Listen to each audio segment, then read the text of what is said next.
Pakistan دہقان assembly چھوٹے کسانوں کی ایک تنظیم ہے جو کہ کسانوں کے حقوق کے لیے کوشاں ہے۔ چھوٹے کسانوں کی تنظیم سازی کر کے ان کے حقوق کی بات کرتی ہے اور کسانوں کو درپیش مسائل پر کسانوں کی آواز حکومتی اداروں تک پہنچاتی ہے۔ اسی سلسلے میں لوک سنج فاؤنڈیشن ٹوبہ ٹیک سنگھ میں پاکستان دہقان اسمبلی کا باقاعدہ آغاز تلاوت قرآن پاک سے کیا گیا۔ لوک سنج فاؤنڈیشن ہیڈ آفس اسلام آباد سے آئے ہوئے مانیٹرنگ اینڈ ایویلیشن مینیجر سعید الرحمان نے پاکستان دہقان اسمبلی کا تعارف کرواتے ہوئے کہا کہ جس طرح پنجاب اسمبلی میں ایم این اے اور ایم پی اے اپنے اپنے علاقے کے مسائل اجاگر کرواتے ہیں، اسی طرح دہقان اسمبلی میں اپنے اپنے علاقے کے تمام کسان نمائندوں کو دعوت دی جاتی ہے تاکہ وہ اپنے علاقہ کے مسائل سامنے لائیں اور پھر ان مسائل کے حل کے لیے کوشش کی جاتی ہے۔ انہوں نے کسانوں سے خطاب کرتے ہوئے کہا کہ گندم کی کٹائی کا موسم شروع ہو چکا ہے، لیکن آپ سب وقت نکال کر اس دہقان اسمبلی میں اپنے مسائل کو اجاگر کرنے اور ان مسائل کے حل کے لیے تشریف لائے ہیں۔ لوک سنج فاؤنڈیشن کے زونل کوارڈینیٹر عامر رشید نے کسانوں سے خطاب کرتے ہوئے کہا کہ پاکستان میں کسانوں کے پاس ایسا کوئی پلیٹ فارم نہیں جہاں وہ اپنے مسائل کو اجاگر کر سکیں، لیکن دہقان اسمبلی نے چھوٹے کسانوں کو ایک ایسا پلیٹ فارم مہیا کیا ہے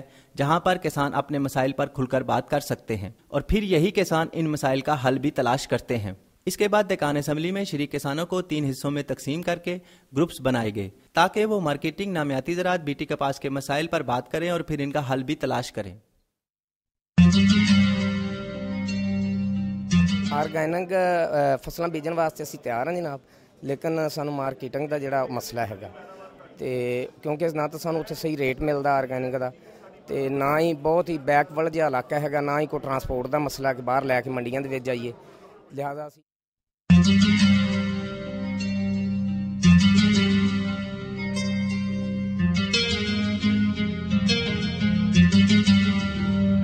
دوسرا سانو مارکیٹ بڑی سفر تے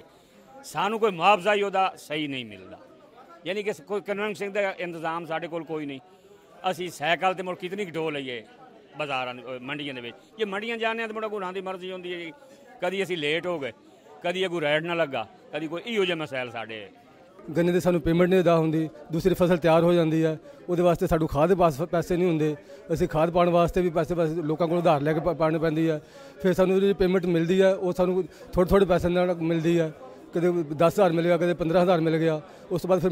گندم ہو گئی، گندم دی سانو ریٹ صحیح نہیں ملتا، گندم دے وچ یہ ہوندا کہ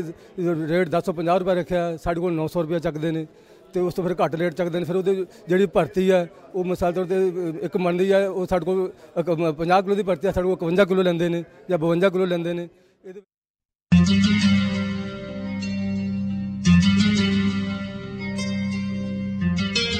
تو بیٹی فصل جب بھی ہم نے کاشت کی ہے وہ بیماریوں میں مبتلا رہے ہیں، پانی بھی یہ زیادہ لیتی ہے، کبھی کھاد یہ کم کر لیتی ہے تو پھر بھی نقصان میں جاتے ہیں، اگر اس کا کھاد زیادہ ہو جائے تو پھر اس کا جو ہے وہ ٹینڈا بھی بہت کمزور کم لگتا ہے، تو اس لیے ہمیں زیادہ نقصان دہ یہ بیٹی ثابت ہوئی ہے۔ یہ بیج بہت سانو مہنگا ملتا،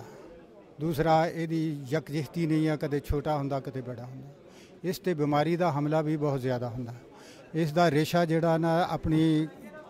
بہت کمزور ہوندا اور جدی بین الاقوامی مارکیٹ دے وچ بہت قیمت گھٹ हैगी ہے۔ جسمانی جڑا اس دا بنولا ہے گا او دے ساڈے جانوراں تے بھی مضر اثر ہویا اور او دے گھی دے وچ استعمال ہوندا، او دے واسطے سانو بہت نقصان دہ ہویا ہے، جسمانی صحت واسطے بڑا خراب ہے۔ ਤੇ ਇਹਦਾ ਹਮੇਸ਼ਾ ਸਾਨੂੰ ਜਿਹੜਾ ਨਾ ਉਹ ਲਾਸ ਹੀ ਹੋਇਆ। ਇੱਕ ਤੇ ਇਹ ਆ ਕਿ ਪਾਣੀ ਜਿਹੜਾ ਨਾ ਬਹੁਤ ਜ਼ਿਆਦਾ ਲੈਂਦੀ ਆ, ਤੇ ਦੂਸਰਾ ਇਹਦਾ ਬੀਜ ਵੀ ਜਿਹੜਾ ਉਹ ਜਿਹੜਾ ਨਾ ਹਰ ਦਫਾ ਨਿਆ ਹੁੰਦਾ ਔਰ ਮਾਰਕੀਟ ਦੇ ਵਿੱਚ ਬਹੁਤ ਕਾਸਟਲੀ ਹੁੰਦਾ, ਤੇ ਤੀਸਰਾ ਇਹ ਆ ਕਿ ਬੀਜ ਜਿਹੜਾ ਇਹ ਨਾ ਉਹਦੀ ਕਿ ਜਿਹੜੀ ਗਰੋਥ ਹੈਗੀ ਆ ਨਸ਼ੋ ਨਮਾ ਉਹ ਇੱਕ ਜੈਸੀ ਨਹੀਂ ਹੁੰਦੀ, ਤੇ ਤੀਸਰਾ ਇਹ ਆ ਕਿ ਇਹਦੇ ਤੇ ਜਦੋਂ ਚੁਣਾਈ ਕਰਦੇ ਆ ਖਾਸ ਕਰ ਉਦੋਂ ਹੱਥਾਂ ਤੇ ਰੈਸ਼ ਵਗੈਰਾ ਜਿਹੜੇ ਛਾਲੇ ਨੇ ਜਾਂ ਜਿਸਮ ਦੀ ਐਲਰਜੀ ਜਿਹੜੀ ਆ ਉਹ ਬਹੁਤ ਜ਼ਿਆਦਾ ਹੁੰਦੀ ਆ۔ آخر میں لوک سنج فاؤنڈیشن کے زونل کوارڈینیٹر عامر رشید نے کسانوں کو خطاب کرتے ہوئے کہا کہ تبدیلی عمل کرنے سے آتی ہے اور مجھے امید ہے آپ ان سب باتوں پر عمل کرتے ہوئے اپنے بچوں، گاؤں اور ملک کو زہروں سے نجات دلانے کے لیے نامیاتی زراعت کو اپنائیں گے، جس سے آپ خود اور ملک بھی خوشحال ہوگا۔